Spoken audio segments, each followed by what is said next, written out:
सह पंडितः पाठ के प्रश्नोत्तर को करते हैं मित्रों। तो इसमें आपका है योग्यता विस्तार, पहले अवधेयांश।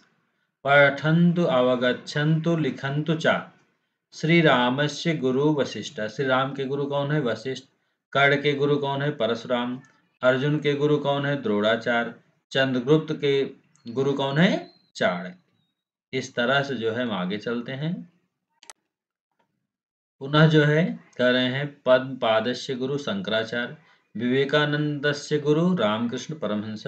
विवेकानंद के गुरु कौन है? रामकृष्ण परमहंस। इसके बाद चलते हैं आगे। ग्रंथ और ग्रंथकर्ता का नाम है। रामायण के रचयिता वाल्मीकि हैं। महाभारत के रचयिता वेद व्यास जी हैं। कर्ण भारत से रचयिता भास जी हैं। रघुवंश महाकाव्य के रचयिता कालिदास हैं। पंचतंत्र के रचयिता विष्णु शर्मा हैं। हितोपदेश से रचयिता नारायण पंडित हैं मित्रों। पुनः आगे देखते हैं योग्यता विस्तार में। अब हम आते हैं मित्रों अभ्यास प्रश्नों पर। पाठ के आधार पर निम्नलिखित प्रश्नों के उत्तर एक पद में लिखिए। भोजनांते पातुम योग्यम किम। भोजन के अंत में क्या पीने योग्य है? तक्रम। तो आपका ये पहला उत्तर हो गया मित्रों। आगे दूसरा उत्तर है जयंतः कस्य सुता। जयंत किसके पुत्र हैं? शक्रस्य। लंकायाम मिलित्वा कस्य पूर्ण रूपम अस्त। लंका में दोनों मिल करके कौन सा पूर्ण रूप है? कुंभकर्ण। कुंभ जो है आपका कुम्हार के घर है, कर्ण जो है हस्तिनापुर में है, दोनों मिल करके लंका में कुंभकर्ण है मित्रों। पाठ के आधार पर निम्नलिखित प्रश्नों के पूर्ण वाक्य में उत्तर लिखें। विष्णु पदम कथम प्रोक्तम। विष्णु पद को क्या कहा गया? विष्णु पदम दुर्लभम प्रोक्तम। विष्णु पद को दुर्लभ कहा गया है। कस्य आदि अंतः च नास्ति। किसका आदि और अंत नहीं है? नयनस्य आदि अंतः च न अस्ति। नरः काश्याम किम इच्छत। मनुष्य काशी में क्या चाहता है? मृत्युंजय। मृत्युंजय चाहता है। कुलालस्य गृहे अर्धम किम अस्ति। कुलालस्य गृहे अर्धम घटः अस्ति। घट है। आगे है उदाहरण के अनुसार वाक्यान लिखन। तो उदाहरण के अनुसार हमें वाक्यों को लिखना मित्रों। तो यहाँ पर कहा जा रहा है विद्यालय छात्र। ठीक है, उदाहरण के रूप में दिया इन्होंने विद्यालय से छात्र गच्छति। द्विचक्रिकया चक्रम भ्रमत। अब वृक्षास्य फलम खादति। छात्राणाम छात्रायाः नाम्ना अपेक्षति। रामः पुस्तकम रामस्य पुस्तकम आनयति। मंदिरम शिखरम मंदिर शिखरम पश्यति। इस तरह से हमने चौथा प्रश्न कर दिया मित्रों। तीसरा प्रश्न जो इसका था मित्रों वह आपको केवल याद करना है। ठीक है, तो हम चौथे के बाद पांचवें प्रश्न पर चलते हैं मित्रों। पांचवा प्रश्न बहुत ध्यान से देखेंगे मित्रों। पांचवें प्रश्न में कहा जा रहा है तालिकायाम प्रदत्तानाम शब्दानाम षष्ठी विभक्ति रूपाण रिक्त स्थाने लिखन्तु।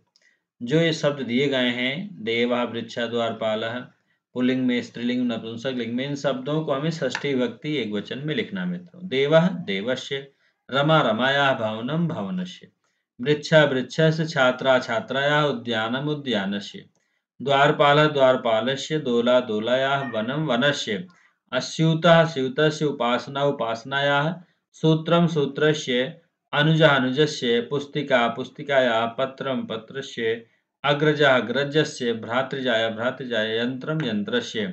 इसके बाद इसी में आगे है पितामह पितामहस्य, अग्रजा अग्रजायाः, वातायनम वातायनस्य, मातुलः मातुलस्य, स्नुषा स्नुषायाः, पुष्पम पुष्पस्य, प्राचार्यः प्राचार्यस्य, लेखनी लेखन्याः, संगणकम संगणकस्य, विद्यालयः विद्यालयस्य, पत्नी पत्न्याः, गृहं गृहस्य, पितृव्या पितृव्यस्य, पुत्री पुत्रः, वार्तापत्रम वार्तापत्रस्य। इसके बाद है मित्रों अधः श्री रामस्य कुटुम्बस्य रेखाचित्रम अस्ति। चित्रम दृष्ट्वा उदाहरण अनुसार वाक्यान रचित। हमें जो है वाक्य की रचना करना है। अब इसमें जो हमें सेंटेंस फ्रेम करना है। रामस्य पिता दशरथः, रामस्य माता कौशल्या, रामस्य ससुरः जनकः, रामस्य पत्नी सीता, रामस्य श्वशुर सुनैना, रामस्य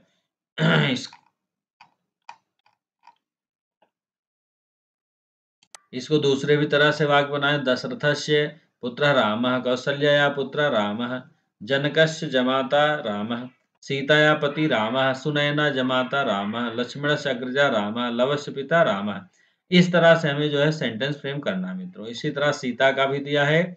सीताया श्वशुरा दशरथः, सीताया श्वश्रु कौसल्या, सीताया पिता जनकः, सीताया पति रामः, सीताया माता सुनैना, सीताया देवरा लक्ष्मणः, सीताया पुत्र लवः, सीता दशरथस्य स्नुषा, कौसल्या स्नुषा सीता, जनकस्य पुत्री सीता, रामस्य पत्नी सीता, सुनयनाया पुत्री सीता, लक्ष्मणस्य भ्रातृजाया सीता, लवस्य माता सीता। इस तरह से हमने बना दिया मित्रों वाक्य। इसके बाद है निम्नांकित पुस्तक सूची मध्य कस्य ऊपर किम अस्ति। अब किस पुस्तक के ऊपर क्या है यह देखना है। लीलावत्या ऊपर पंचतंत्रम अस्ति, भगवत गीता ऊपर लीलावती अस्ति। इसके बाद रामायणस्य ऊपर भगवत गीता अस्ति, हितोपदेशस्य ऊपर रामायणम अस्ति, योगशास्त्रस्य ऊपर हितोपदेशः अस्ति, रघुवंशस्य ऊपर योगशास्त्रम् अस्ति, मनुस्मृत्या ऊपर रघुवंशम् अस्ति, अमरकोशस्य ऊपर मनुस्मृतिः अस्ति, अष्टाध्यायी ऊपर अमरकोशः अस्ति।